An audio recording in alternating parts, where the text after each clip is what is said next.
Okay, this poem was originally called Knife Fights with Trees. Then I realised that didn't make sense. So I changed it to Things I Learned by Loving a Disabled Child, which is a bit more of a serious title, I guess. All right. Well, I learned you can never have a heart too big. Your heart has no saturation point and will keep expanding ever more. Your heart will always feel full, and there will always be more to be felt. You can never have a heart too big, but you can have a heart too small. A sparrow heart blown out of the nest by the fragile winds of anesthesia, a pitted avocado split open with love spilling out onto the surgeon.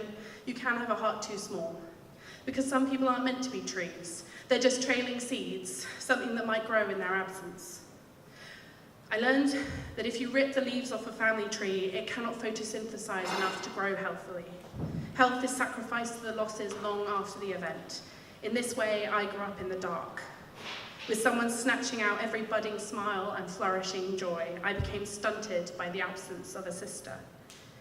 In the playground, they treated me like I was touched by God, because when you're 7, death is still important. It's still news. It's still life-shattering and world-erasing. At 7, you're the girl whose sister died.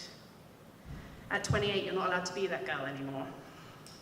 At 28, I'm supposed to have moved on, but I'm rooted by the reverberations of the violent ripping. My family tree wasn't pruned when one life was extinguished.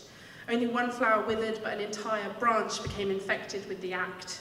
Knife marks, loitering birthday cards, and childhood art never stuck to the fridge full of other people's condolences. The tree was felled with one blow, we just didn't realise it then. I learned that hands and smiles and happy sounds can be more expressive than this poem could ever dare to be. Your dictionary depletes with its mediocrity. Even your mouth knows the value of sloppy kisses and laughter and falls silent in the presence of such unbearable love. I learned that beauty doesn't mean pleasing to the eye, it means pleasing to the heart.